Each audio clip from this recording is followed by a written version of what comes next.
जी मेरा सवाल ये है कि तकदीर का मतलब क्या है। आसान तरीके से समझाएं। भाई बहुत अच्छा सवाल किया है कि तकदीर का मतलब क्या है, नसीब का मतलब क्या है, भाग्य का मतलब क्या है। बहुत से लोग कहते हैं भाई हम गलत काम कर रहे हैं तो ये खुदा हमसे करवा रहा है, उसकी बगैर मर्जी के पत्ता भी नहीं हिलता।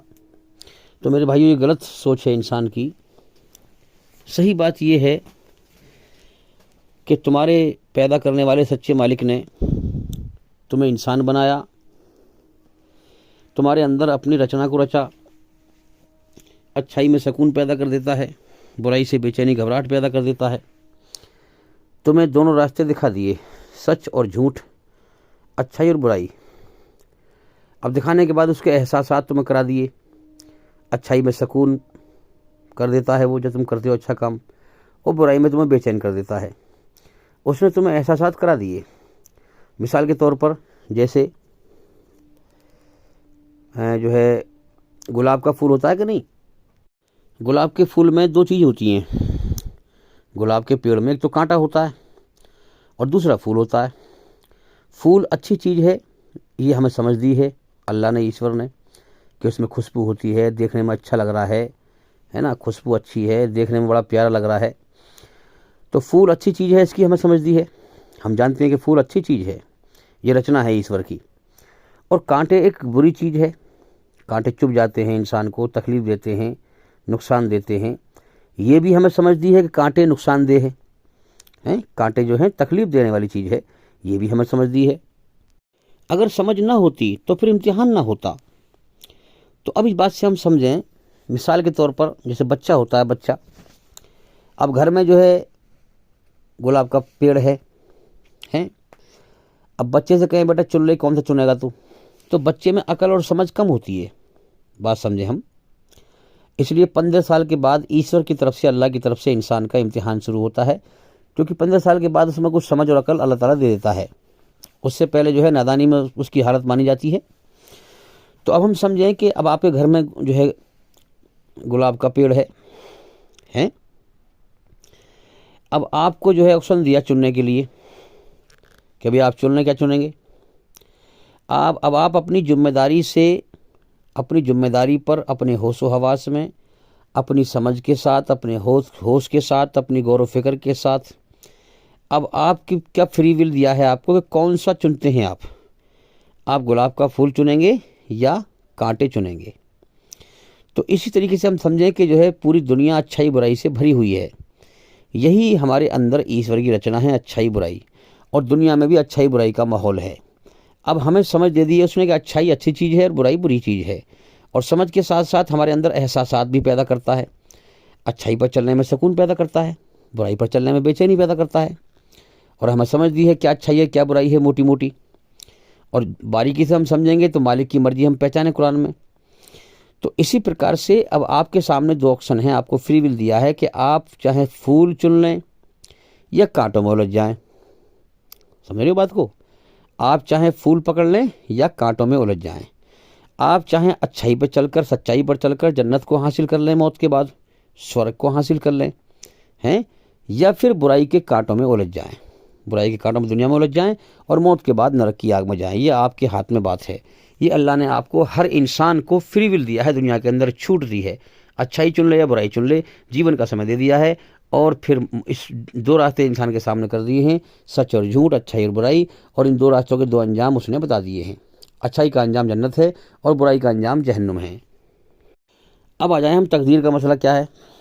देखिए, अल्लाह ताला को इस कायनात के बनाने से पहले ही उसे मालूम था कि कौन कैसे कर्म करे, क्योंकि वो खुदा है भाई, उसका मुकाबला कोई नहीं कर सकता।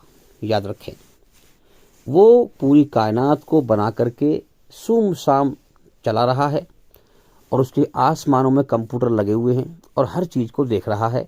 क्या देख रहा है कि कौन मेरा शुक्र अदा करता है कि मैंने जीवन दिया, खिला रहा हूँ, पिला रहा हूँ। कौन मेरा एहसान मानता है और मुझे राज़ी करता है, सच पे चलता है, मेरी खोज करता है और मुझे राज़ी करता है। और कौन जो है मेरी नाशुक्री करता है, बिना मालिक के अपने आप को आज़ाद समझ के दुनिया में मुझे भूल कर, और दुनिया में जो है धोखे में दौड़ लगाता है, झूठ पर चलता है, बुराई पर चलता है, मेरी नाशुक्री करता है।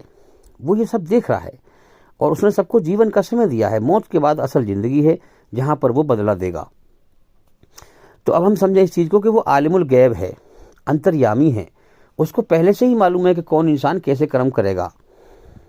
तो अल्लाह ताला ने सबसे पहले कलम को पैदा किया, फिर दवात को पैदा किया, और फिर जो है कलम से फरमाया कि जो है जितनी चीज़ें मुझे पैदा करनी हैं उन सब की तकदीर लिख दे। तो कलम ने लिखा। तो जो हम दुनिया में कर्म करने वाले थे, बात समझे, हमें फ्री विल देने के बाद जो हम कर्म करने वाले थे, अल्लाह ने हमें समझ दे दिया, अच्छाई बुराई की हर चीज़ की हमें समझ दे दी। उसके बाद जो हम कर्म करने वाले थे वो अल्लाह ने वहाँ पर लिख लिया। इसे तकदीर कहते हैं। बात समझ लें कि अल्लाह ने लिख लिया। बात समझ में आ रही है? तो आप दुनिया में कौन सा रास्ता चुनेंगे, अल्लाह के एहसान का या नाशुक्री का, सच का या झूठ का? ये अल्लाह को पहले से ही पता था, आपके पैदा करने से पहले ही अल्लाह को पता था। इसे कहते हैं अल्लाह ताला अंतर्यामी है, आलिमुल गैब है, उसके पास इल्म का गैब है, वो हर चीज़ के बारे में जानता है। उसके पास गैब का इल्म है, छुपी हुई चीज़ों का इल्म है, हर चीज़ का इल्म है उसको। तो याद रखें, अल्लाह ताला ने लिखा आपकी तकदीर के बारे में, इसलिए आप रास्ता नहीं चुन रहे। बात समझें, अल्लाह ताला ने लिखा आपके बारे में कि आप अच्छाई का रास्ता चुनेंगे या बुराई का रास्ता चुनेंगे। अल्लाह ताला ने लिखा, इसलिए आप नहीं चुन रहे, क्योंकि आप चुनने वाले थे यानी करने वाले थे, इसलिए अल्लाह ने लिखा। तो आप बुराई का रास्ता या अच्छाई का रास्ता चुनने वाले थे, इसलिए अल्लाह ने लिखा। याद रखें, अल्लाह ने तो आपको फ्री विल दिया है, आप कोई सा रास्ता चुन लें, तो आप जो चुनेंगे वो अल्लाह को पहले से पता है। याद रखें, इसलिए कहा गया है कि तकदीर तो लिखता है अल्लाह, ईश्वर, तकदीर तो लिखता है अल्लाह। अब इंसान अच्छे बुरे कर्म करके अपनी ज़िंदगी को अच्छी बुरी खुद बनाता है। उसी हिसाब से मरने के बाद उसका फैसला होगा, उसे सज़ा मिलेगी या इनाम मिलेगा। अब ईमानदारी से बताओ कि तुम अगर अच्छा काम कर रहे हो या बुरा काम कर रहे हो, तो अल्लाह ताला तुम्हारा हाथ पकड़ के रोकता है कोई? वो तुम्हारा हाथ पकड़ता है कोई? तुम्हें फ्री विल दिया है कि तुम चुपचाप अकेले में भी बुराई कर सकते हो और चुपचाप अकेले में भी अच्छाई कर सकते हो। फ्री विल है कि नहीं उसकी तरफ से? छूट है उसकी तरफ से। तो इसलिए उसने यही फ्री विल दिया है और इसीलिए उसने ये जीवन का सिस्टम बनाया है। याद रखें कि बच्चे को पैदा करता है कमज़ोर अवस्था में, फिर उसे समझ देता है, अकल देता है, जवानी देता है, ताकत देता है, और फिर उसका इंतजार करता है कि मेरे बंदे मेरी दी हुई अकल से मेरी तरफ ध्यान लगा, सच पे गौर कर, मैंने तुझे अपने लिए पैदा किया है, मेरी भक्ति कर, मेरी इबादत कर, मुझे राज़ी करके आ और जन्नत में मज़े का जीवन पा, मेरा इनाम का हकदार बन जा। तो इसलिए हम याद रखें कि अल्लाह ताला हमारा हाथ नहीं पकड़ता जब हम बुरा काम करते हैं, तो वो उसने हमें फ्री विल दिया है। हाँ, हमें इशारे तो करता है वो। जब हम अच्छा काम करते हैं तो हमारे अंदर सुकून पैदा कर देता है, और जब बुरा काम करते हैं तो बेचैनी पैदा कर देता है।